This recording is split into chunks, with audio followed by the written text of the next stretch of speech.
ಎಲ್ರಿಗೂ ನಮಸ್ಕಾರ. ನಮ್ಮ ನ್ಯೂಸ್ ಅಲರ್ಟ್ ಯೂಟ್ಯೂಬ್ ಚಾನಲ್ಗೆ ನಿಮಗೆ ಸ್ವಾಗತ. ನಾನು ಚಂದನ್.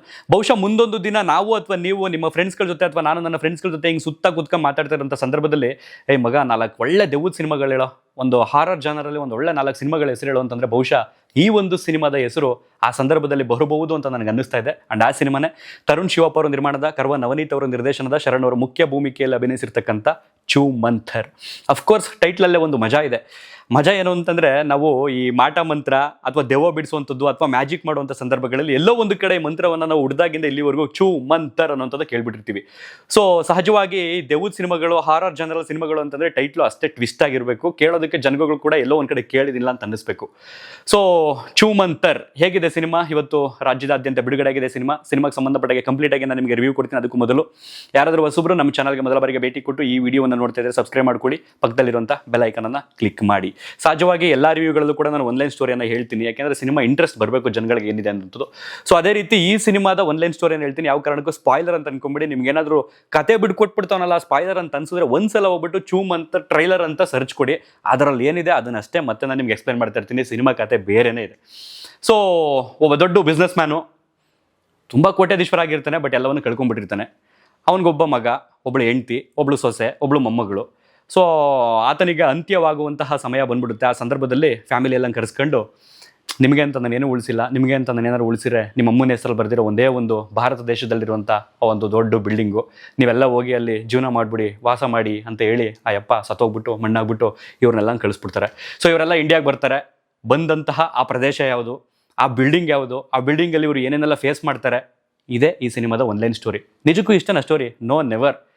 ಅಫ್ಕೋರ್ಸ್ ಈ ಆರ್ ಸಿನಿಮಾಗಳು ಆರ್ ಜಾನರ್ ಅಂತ ಬಂದರೆ ನಾವು ಗಮನಿಸಿರ್ತೀವಿ, ಕತೆ ಇರಬೇಕು, ಕತೆ ಒಳಗಡೆ ಒಂದು ಉಪಕತೆ ಇರಲೇಬೇಕು. ಉಪಕತೆ ಯಾಕೆ ಬೇಕು? ಆ ದೆವ್ವ ಯಾರು, ಆ ದೆವ್ವ ಯಾಕಾಯಿತು, ಅವ್ರು ಹಿಂದೆ ಏನಾಗಿದ್ರು, ಇದೆಲ್ಲವನ್ನು ಕೂಡ ನಿಮಗೆ ರಿವೀಲ್ ಮಾಡಬೇಕು ಅಂತಂದರೆ ಸ್ಕ್ರೀನ್ ಪ್ಲೇನಲ್ಲಿ ಅದಕ್ಕೆ ಇನ್ನೊಂದು ಕಥೆಯನ್ನು ಆ್ಯಡ್ ಮಾಡಲೇಬೇಕಾಗುತ್ತೆ. ಅದನ್ನು ಉಪಕತೆ ಅಂತ ಹೇಳ್ತೀವಿ. ಬಟ್ ಈ ಸಿನಿಮಾದಲ್ಲಿ ಮತ್ತೊಂದು ಸ್ಪೆಷಲ್ ಇದೆ ನಿಮಗೆ. ಏನಂತಂದರೆ ಕತೆ ಒಳಗಡೆ ಉಪಕತೆ, ಆ ಉಪಕತೆ ಒಳಗಡೆ ಇನ್ನೊಂದು ಕತೆ ಇದೆ. ಬಟ್ ಸಿನಿಮಾ ಮುಗಿಯುವಂಥ ಅಂತ್ಯದಲ್ಲಿ ಮತ್ತೊಂದು ಉಪಕತೆ ಶುರುವಾಗುತ್ತೆ. ಸೊ ಓವರಾಲ್ ಆಗಿ ನೀವು ಒಂದೇ ಸಿನಿಮಾದಲ್ಲಿ 4 ಕತೆಗಳನ್ನು ಗಮನಿಸ್ತೀರಿ. ಸೊ ಈ 4 ಕತೆ ಬೇರೆ ಬೇರೆ ಎಲ್ಲರೂ ಹೊಂಟೋಗುತ್ತಾ, ನಮ್ಗೆ ಏನಾದ್ರು ಕನ್ಫ್ಯೂಷನ್ ಮಾಡುತ್ತಾ, ಮತ್ತೆ ಬೇರೆ ಬೇರೆ ಆಯಾಮಗಳನ್ನ ತೋರಿಸುತ್ತಾ? No, never. ಒಂದೇ ಸರ್ಕಲ್ನಲ್ಲಿ ಒಂದು 4 ಮೂಲೆಗಳನ್ನ ತೋರಿಸ್ಬಿಟ್ಟು ಈ ಮನೆ ಒಳಗಡೆ ಇರುವಂಥ 4 ಮೂಲೆಗಳು ಅಂತ ಹೇಳ್ತಾರಲ್ಲ, ಅದೇ ರೀತಿ ಕತೆಗಳಿರುವಂಥದ್ದು. ಸೊ ತುಂಬ ಇಷ್ಟವಾಗಿದ್ದೇನು ಅಂತಂದರೆ ಸ್ಕ್ರೀನ್ ಪ್ಲೇ. ನಿಜಕ್ಕೂ ನಿಮಗೆ ಫಸ್ಟ್ ಆಫ್ ಈ ದೆವ್ವಗಳ ಸಿನಿಮಾಗಳಲ್ಲಿ ಅಥವಾ ಯಾವುದೇ ಸಿನಿಮಾ ಆಗಲಿ, ಫಸ್ಟ್ ಕ್ಯಾರೆಕ್ಟರ್ಗಳನ್ನ ರಿಜಿಸ್ಟರ್ ಮಾಡಬೇಕಾಗುತ್ತೆ ನಮ್ಗಳಿಗೆ ನೋಡುವಂಥ ಆಡಿಯನ್ಸ್ಗೆ. ಜೊತೆಗೆ ಆ ಕ್ಯಾರೆಕ್ಟರ್ಗಳು ಏನೇನೆಲ್ಲ ತೂಕವನ್ನು, ಅಂದರೆ ಏನೇನೆಲ್ಲ ಮೌಲ್ಯಗಳನ್ನು ಓದ್ಕೊಂಡಿದ್ದಾವೆ ಕಥೆಯಲ್ಲಿ ಅನ್ನೋದನ್ನು ಕೂಡ ರಿಜಿಸ್ಟರ್ ಮಾಡಬೇಕಾಗುತ್ತೆ. ಸೊ ಅದೇ ರೀತಿ ಈ ಸಿನಿಮಾದಲ್ಲೂ ಕೂಡ ಕ್ಯಾರೆಕ್ಟರ್ ರಿಜಿಸ್ಟ್ರೇಷನ್ ಆಗುತ್ತೆ. ಅದಾದ ನಂತರ ಕತೆ ಸಾಗುತ್ತೆ. ಇಂಟರ್ವಲ್ ಬರಬೇಕು ಒಂದು ಬ್ಯಾಂಗ್ ಗುರು. ಏನಂತ ಅನ್ಸುತ್ತೆ ಅಂತಂದರೆ, ಸಹಜವಾಗಿ ಸಿನಿಮಾ ಮುಗ್ದೋಯ್ತಾ, ಇಷ್ಟೇನ ಕತೆ ಅಂತ ಅನ್ಸುತ್ತೆ. ಬಟ್ ರಿಯಲ್ ಸಿನಿಮಾ ಆರಂಭ ಆಗೋದೇ ಆ ಇಂಟರ್ವಲ್ ಬ್ಲಾಕ್ನಿಂದ. ಅದಾದ ನಂತರ ಮತ್ತೆ ಇಂಟರ್ವಲ್ ಬ್ಲಾಕ್ನಲ್ಲಿ ಮತ್ತೆ ಕತೆ ಸೃಷ್ಟಿ ಮಾಡಬೇಕು, ಮತ್ತೆ ಇನ್ನೊಂದೇನಾರು ಮಾಡಬೇಕು. ಅದಾದ ನಂತರ ಕ್ಲೈಮ್ಯಾಕ್ಸ್ ಬರುತ್ತೆ. ಅಲ್ಟಿಮೇಟ್ಲಿ ಕ್ಲೈಮ್ಯಾಕ್ಸ್, ನನ್ನ ಪ್ರಕಾರ ಕ್ಲೈಮ್ಯಾಕ್ಸ್ನ ಆ ಒಂದು 20 ಸೆಕೆಂಡ್ನ ಸೀನ್ ಇನ್ನೊಂದು 20 ಸೆಕೆಂಡ್ ಇದ್ರೆ ಇನ್ನೂ ಚೆನ್ನಾಗಿರ್ತಿತ್ತು ಅಂತ ಅನ್ಸುತ್ತೆ. ಬಹುಶಃ ಅದಕ್ಕೆ ಏನಿಲ್ಲ ಅಂದ್ರೆ 15-20 ಲಕ್ಷ ಖರ್ಚಾಗಿರ್ಬೋದು ಆ ಸೀನ್ನ ಕ್ರಿಯೇಟ್ ಮಾಡೋದಕ್ಕೆ. ಸೊ ಅಷ್ಟು ಅದ್ಭುತವಾಗಿ, ಬಹುಶಃ ನನ್ನ ಪ್ರಕಾರ ಕನ್ನಡದಲ್ಲಿ ಇತ್ತೀಚೆಗೆ ಈ ರೇಂಜಲ್ಲಿ, ಈ ರೀತಿಯಲ್ಲಿ ಹಾರರ್ ಜನರಲ್ಲೇ ಯಾವ ಸಿನಿಮಾನೂ ಬಂದಿಲ್ಲ ಅಂತ ಅನ್ಸುತ್ತೆ. ಎಸ್ಪೆಷಲಿ ಏನು ಅಂತಂದರೆ ಆ ವಿಜುವಲ್ ಎಫೆಕ್ಟ್ಸ್ ಆಗಿರ್ಬೋದು, ಅದಕ್ಕೆ ತಕ್ಕನಾಗಿ ಆ ಸೌಂಡ್ ರಿಕಾರ್ಡಿಂಗ್ ಆಗಿರ್ಬೋದು, ರೆಕಾರ್ಡಿಂಗ್ ಆಗಿರ್ಬೋದು, ಆರ್ ಆಗಿರ್ಬೋದು.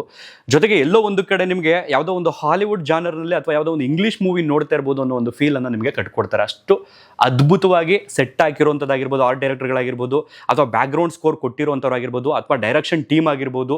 ಓವರಾಲ್ ಆಗಿ ಅಲ್ಲಿ ಅಭಿನಯಿಸಿರ್ತಕ್ಕಂಥ ಎಲ್ಲ ಕ್ಯಾರೆಕ್ಟರ್ಗಳು ಕೂಡ ಅವರು ಕೊಟ್ಟಿರುವಂಥ ಪಾತ್ರಕ್ಕೆ 100% ಜೀವವನ್ನು ತುಂಬಿದ್ದಾರೆ. ಸೊ ಈ ಕಡೆ ಕ್ಯಾರೆಕ್ಟರ್ಗಳು ಬಂಬೋಣ.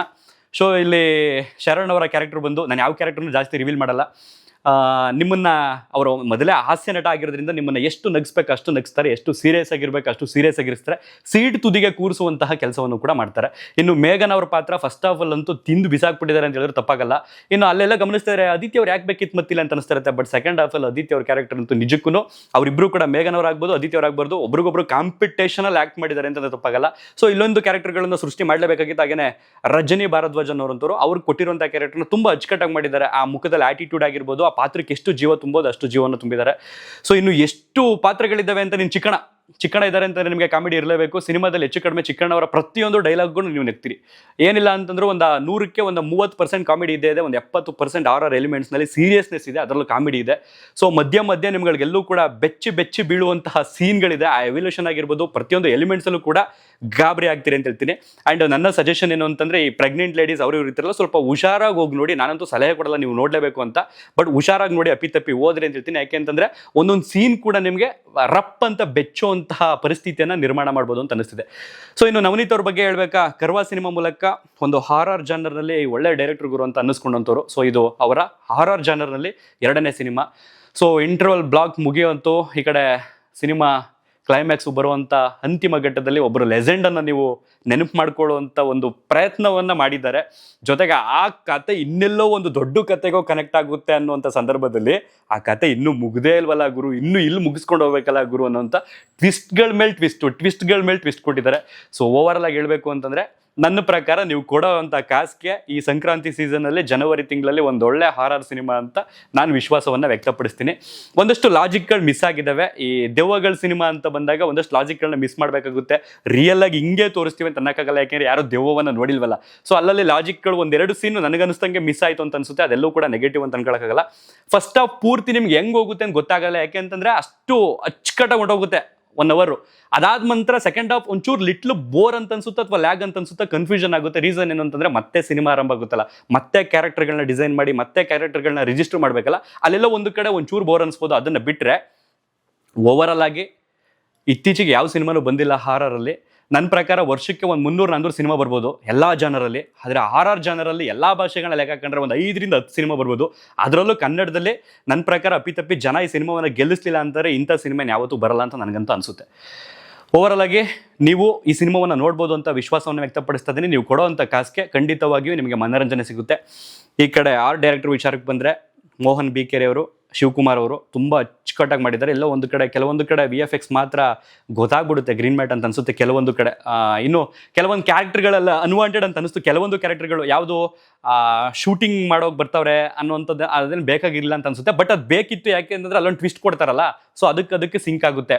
ಅದನ್ನು ಹೊರತುಪಡಿಸಿದ್ರೆ ಈ ಕಡೆ ಮ್ಯೂಸಿಕ್ ಅಂತ ಬಂದರೆ ಚಂದನ್ ಶೆಟ್ಟಿ ಅವರು, ಈ ಕಡೆ ಅವಿನಾಶ್ ಅವರು. ಸೊ ಎಲ್ಲೂ ಕೂಡ ನಿಮಗೆ ಗುನುಗುವಂತಹ ಮತ್ತೆ ನೆನಪು ಮಾಡ್ಕೊಳ್ಳುವಂಥ ಸಾಂಗ್ಸ್ಗಳಿಲ್ಲ. ಬಟ್ ಬ್ಯಾಕ್ಗ್ರೌಂಡ್ ಸ್ಕೋರ್ ಅಂತೂ ನಿಮ್ಗೆ ಅದ್ಭುತ. ಅದನ್ನು ಹೊರತುಪಡಿಸಿದ್ರೆ ಈ ಕಡೆ ಸಿನಿಮಾಟೋಗ್ರಫಿ ಬಂದು ಅನೂಪ್, ಅವ್ರ ಮುಂದಕ್ಕೆ ಹೆಸರು ಅದೇನೋ ಇದೆ ನೆನಪಾಗ್ತಿಲ್ಲ ನನಗೆ, ಅನೂಪ್ ಅಂತ. ಸೊ ತುಂಬ ಚೆನ್ನಾಗಿ ವರ್ಕ್ ಮಾಡಿದ್ದಾರೆ. ಓವರಾಲ್ ಆಗಿ ಈ ಸಿನಿಮಾ ತಂಡಕ್ಕೆ ಆಲ್ ದ ಬೆಸ್ಟ್ ಹೇಳ್ತಾ ಈ ರಿವ್ಯೂವನ್ನೆಲ್ಗೆ ಮುಗಿಸ್ತಾ ಇದ್ದೀನಿ. ಮತ್ತೊಂದು ವಿಡಿಯೋದಲ್ಲಿ ಸಿಗ್ತೀನಿ. ಯಾರಾದರೂ ಸಿನಿಮಾವನ್ನು ನೋಡಿದರೆ ಜೆನ್ಯೂನ್ ಆಗಿ ಕಾಮೆಂಟ್ಸಲ್ಲಿ ರೆಸ್ಪಾನ್ಸ್ ಮಾಡಿ. ಕೆಲವರು ತಪ್ಪು ತಿಳ್ಕೊಬಿಡ್ತಾರೆ, ಏನಪ್ಪ ಇದು ಹಿಂಗೆ ಹೇಳ್ತಿದ್ದಾನೆ ಇಷ್ಟೊಂದು ಚೆನ್ನಾಗೈತೆ ಅಂತ. ಜೆನ್ಯೂನ್ ಆಗಿ ಯಾರಾದರೂ ಸಿನಿಮಾವನ್ನು ನೋಡಿರುವಂಥವ್ರು ಜೆನ್ಯೂನ್ ರಿವ್ಯೂಸನ್ನು ಕಮೆಂಟ್ಸ್ ಬಾಕ್ಸಲ್ಲಿ ಬರೆದು ತಿಳಿಸಿ ಅಂತ ಕೇಳ್ಕೊಳ್ತಾ ಈ ರಿವ್ಯೂವನ್ನೆಲ್ಗೆ ಎಂಡ್ ಮಾಡ್ತಾ ಇದ್ದೀನಿ. Thank you.